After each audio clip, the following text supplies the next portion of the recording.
Le doy la bienvenida a mi invitado, el doctor Jerzy Mamani, epidemiólogo. Doctor, gracias por aceptar nuestra invitación. Preocupados por el primer caso confirmado de viruela del mono en Santa Cruz.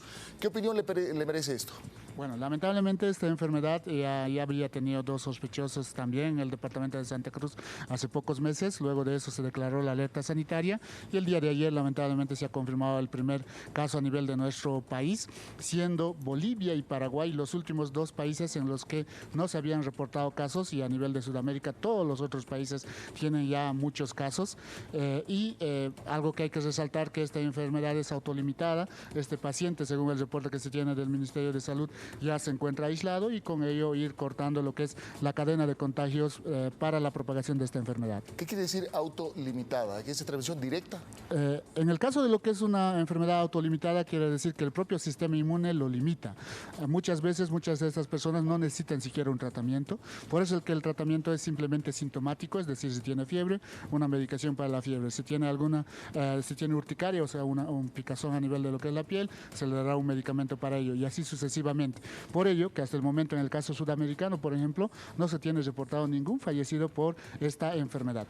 La transmisión sí es directa y es por contacto estrecho. No se transmite a través de lo que es el aire, como pasa con otras enfermedades, sino en este caso se necesita estar en contacto directo con fluidos corporales, sangre, saliva, lo que es orina, heces, el tema del semen también, que puede ser un fluido corporal donde se puede entrar en contacto directo, ya sea por un contacto estrecho o en su defecto también por compartir algunos utensilios con estas personas. El segundo criterio que se tiene es el criterio epidemiológico, que esa persona provenga de un país donde la incidencia de contagios es alta. Hasta hace poco más de un mes, España era el foco de lo que es esta pandemia, ya catalogado como pandemia por lo que es la Organización Mundial de la Salud, porque se encuentra en todos los continentes, desde Oceanía hasta lo que es América.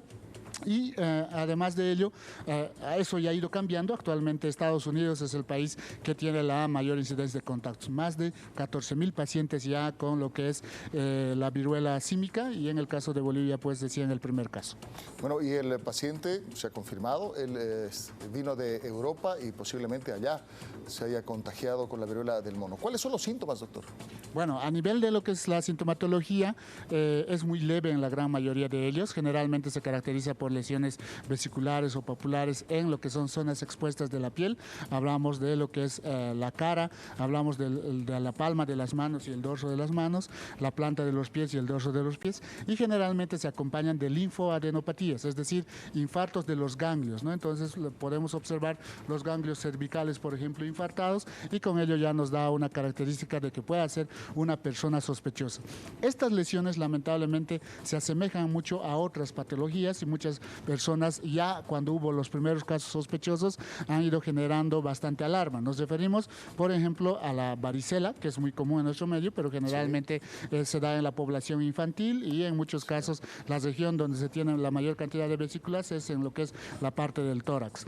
Luego tenemos otras enfermedades como lo que es el prurigo, o sea, son lesiones también maculopapulosas que a veces se produce por la picadura de mosquitos. Hemos tenido mucha gente que venía por eso, y en algunos casos eso se vuelven pústulas, similar a lo que es esta enfermedad, pero al no tener el nexo epidemiológico no son catalogados como sospechosos de lo que es la enfermedad. Otras enfermedades que ya en nuestro medio estaban erradicadas, caso sarampión, que lamentablemente hace 2 años hemos vuelto a tener rebrotes a nivel de nuestro país y Latinoamérica específicamente, y lamentablemente también la rubiola, que puede presentar lesiones similares. 16 años que no teníamos rubiola en Bolivia, y la semana pasada un caso ha sido reportado en el Beni. ¿Y esto por qué será? ¿Porque la gente no se vacuna? Lamentablemente sí, esto está descrito, el impacto que ha tenido el COVID-19 en lo que es la disminución de los índices de vacunación a nivel no solamente de Bolivia, sino mundial. En el caso particular de Bolivia, las coberturas de vacunación bajaron incluso por encima del 80% para algunas vacunas.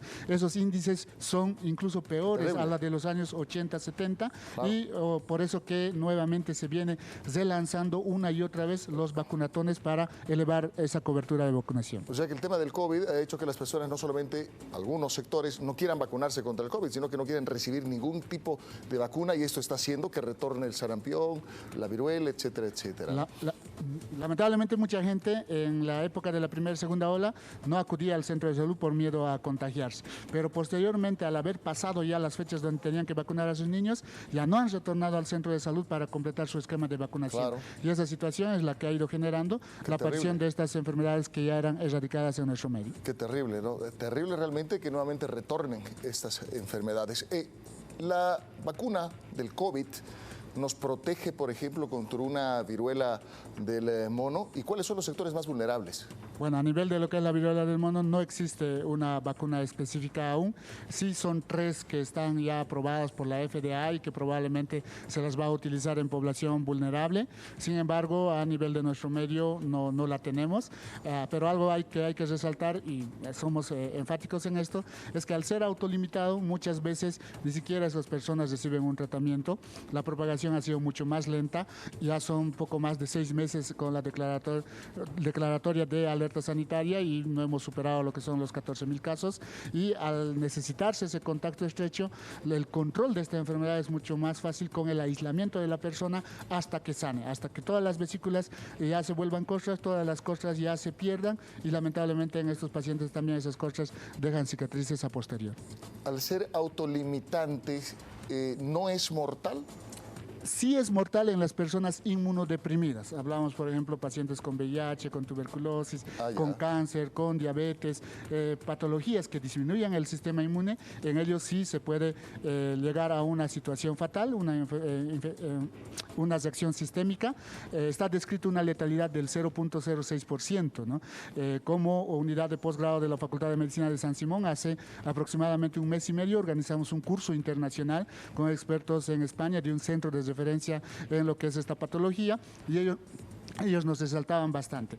Depende mucho la etapa en la que se va diagnosticando a estos pacientes, ¿no? Mientras más temprano se diagnostique con el tratamiento sintomático, estos pacientes prácticamente salen ilesos, ni siquiera con esas lesiones grandes, pero mientras más tardía sea el diagnóstico, lamentablemente también el cuadro puede ser mucho más severo. Muy bien. Hasta aquí lo que es la viruela del mono. Doctor, usted ha sido autoridad de las más importantes cuando surgió el tema del COVID. Hoy hay sala situacional. ¿Qué es lo que desde su punto de vista se debe hacer en este momento donde todavía continúan los casos de COVID? Bueno, lamentablemente en esta quinta ola se ha ido viendo también a través de lo que son las actividades que han desarrollado las autoridades, bastante improvisación, siendo que ya teníamos la información respecto al comportamiento epidemiológico que iba a tener esta enfermedad. ¿A qué me refiero? Específicamente en este set, el 3 de marzo hicimos el anuncio de lo que es un estudio que ya está publicado en este momento acerca del comportamiento estacional que tiene el COVID-19 a nivel de Bolivia. En aquella oportunidad habíamos recomendado, primero, que se planifique una vacación de por lo menos 4 semanas, que a regañadientes se ha llegado a cumplir a nivel de nuestro país y que sea coincidente con el pico más alto de la enfermedad. Segundo, que se insista en lo que es el proceso de vacunación en la población infantil, que en este momento tiene las coberturas más bajas, tanto en la población de 5 a 11 años como en las de 11 a 17 años, a comparación de los otros grupos poblacionales. Que se insista en el control de lo que es la vacunación, pero no solamente en el primer esquema, sino en la tercera dosis, así como lo hemos estado haciendo, por ejemplo, en el caso de la Universidad Mayor de San Simón, donde el control de carnet de vacunación, por lo menos en la Facultad de Medicina, no es del primer esquema, sino de la tercera dosis, de la dosis de refuerzo, siendo que también a través de un estudio el año pasado, el 9 de septiembre, demostramos que 6 meses después, con las vacunas utilizadas en Bolivia, la inmunidad disminuía a menos de lo que es el 50%. Entonces, esa situación nos ha hecho recomendar esas situaciones que lamentablemente no han sido consideradas. Ayer hemos retornado a lo que son las clases de forma virtual. Eso se había recomendado en marzo. Sin embargo, parecería que recién la semana pasada se ha puesto en debate esta situación, pero además de ello, lo que se había recomendado es que eso no sea homogéneo en todo el departamento ni el país, sino por el contrario, municipios de alto riesgo, que en este caso, en el caso de Cochabamba solamente son 7, el eje metropolitano, ellos sí puedan retornar de forma virtual virtual, municipios en riesgo moderado, ellos puedan retornar de forma semipresencial y municipios que no tienen casos en este momento puedan retornar de forma presencial. A nivel de lo que es el departamento de Cochabamba, según el reporte del CEDES para el día de ayer, son más de 14.000 personas que se encuentran en fase activa de la enfermedad. Sin embargo, la cantidad de pacientes hospitalizados que tenemos no superan los 60 casos. Eso es un buen indicador y a pesar de tener índices bajos de lo que es la cobertura de vacunación, la gran mayoría de las personas en esta ola han tenido cuadros asintomáticos o han sido sintomáticos leves. Sin embargo, hemos tenido fallecidos, seguimos teniendo fallecidos y generalmente son personas que tienen un esquema parcial, que no están vacunados o en su defecto no han recibido una dosis de refuerzo, siendo que son población vulnerable. Muchísimas gracias al doctor Jerzy Mamani por estar con nosotros, epidemiólogo, y ampliarnos un poco más el panorama de todo lo que está sucediendo desde su punto de vista. Vamos a ver qué es lo que dice la sala situacional hoy también que se reúne en La Llacta. Nuevamente las gracias. Continuamos.